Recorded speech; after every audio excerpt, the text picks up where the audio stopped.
In a provocative turn of events, tensions are escalating between the United States and Denmark regarding alleged covert operations in Greenland. Just 24 hours ago, the U.S. found itself urging Denmark to calm down after the top U.S. diplomat in Copenhagen was summoned in response to claims that American operatives were attempting subtle interventions in Greenland's society. According to Denmark's national broadcaster, DR, sources indicated that the intent behind these supposed activities was to infiltrate local opinions and potentially spur a movement towards secession from Denmark, though the identities of the individuals involved remain unclear. While a White House representative refrained from confirming any ongoing influence campaign, they emphasized, "We think the Danes need to calm down." This statement underscores the growing unease surrounding international relations in the region. Foreign Minister Lars Løkke Rasmussen firmly stated that any attempts to meddle in the internal matters of the Kingdom of Denmark will, of course, be entirely unacceptable. Adding fuel to the fire, Denmark's intelligence agency has warned that Greenland is becoming a target for various forms of influence campaigns. This warning hints at a complex web of geopolitical interests at play, as the U.S. can no longer ignore the strategic significance of Greenland.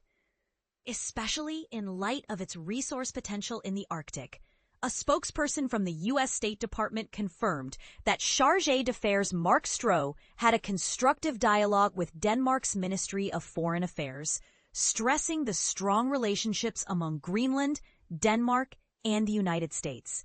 However, they maintained an air of discretion regarding the activities of individual U.S. citizens in Greenland, reiterating that Americans respect the rights of Greenland's people to determine their own path. This development coincides with former President Trump's repeated desires to annex Greenland, a territory that holds semi-autonomous status under Danish governance. Vice President J.D. Vance has also criticized Denmark for allegedly neglecting investments in the territory, intensifying suspicions around U.S. motivations. On a recent visit to Greenland, Danish Prime Minister Mette Frederiksen firmly cautioned the U.S., stating, "You cannot annex another country." A powerful remark that highlights Denmark's commitment to its territory. In statements to the BBC, Denmark's foreign minister acknowledged ongoing foreign interest in Greenland, deeming it not surprising if the territory encounters attempts to shape its future. As a NATO and European Union member, Denmark sees the U.S. as a fundamental ally. However, Danes have been taken aback by the aggressive stance of the previous U.S. administration toward Greenland, especially remarks suggesting a willingness to seize the territory through force. In their evaluation, Denmark's Pet Security and Intelligence Service stated that these influence campaigns could be aimed at creating divisions in the relationship between Denmark and Greenland. Such machinations could exploit existing tensions or fabricate controversies through disinformation strategies. To combat these threats, PET has purportedly bolstered its operations in Greenland and enhanced coordination with local authorities.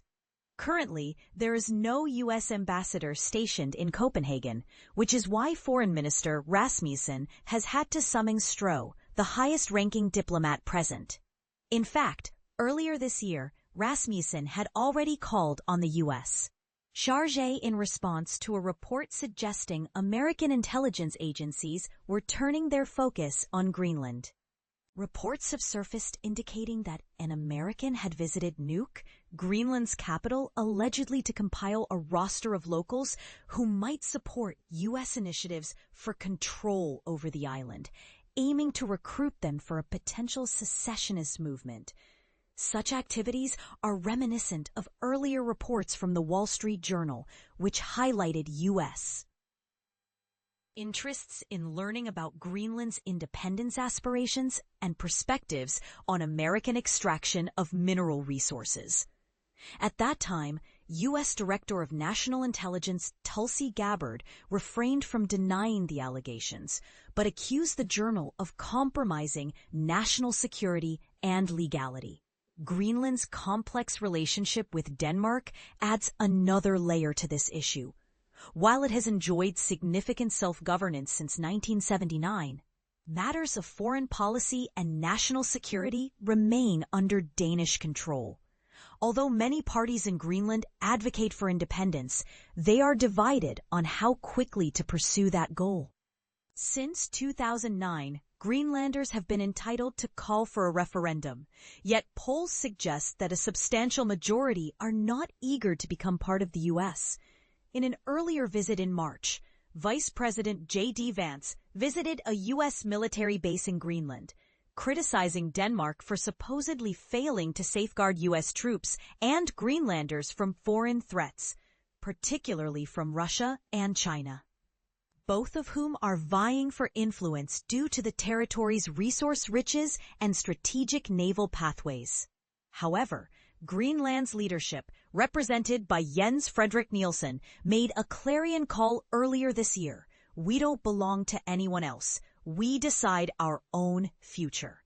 This assertion resonates deeply with the sentiments of the Greenland people, who prioritize their sovereignty. The recent actions taken by Denmark to summon the U.S. Chargé d'Affaires are being regarded as an unprecedented diplomatic yellow card in relations between the two nations, according to Jens Lidefoget Mortensen from the University of Copenhagen. This antagonistic stance towards Denmark from the Trump administration is astonishing, he noted in an interview. As a nation that values its ties to America, we are left wondering why such measures are being enacted. Amidst these geopolitical tensions, one of Denmark's leading companies has also found itself in troubled waters with the U.S. government, encountering a stop work order for a significant wind farm project off Rhode Island. This Revolution Wind initiative, already over 80% complete and operated by Danish firm Ørsted, majority owned by the Danish state, faces uncertain future. Following President Trump's declaration that we're not doing the wind, the company's stock plummeted by 16% on Monday, although it has since regained some losses. This unfolding saga raises several pressing questions. What drives the U.S.'s aggressive interest in Greenland? How do Greenlanders truly feel about the potential for greater American influence? And as global politics tighten, which overarching narratives will ultimately prevail, sovereignty or ambition? Feel free to share your thoughts in the comments below. Your perspective could shed light on these crucial discussions.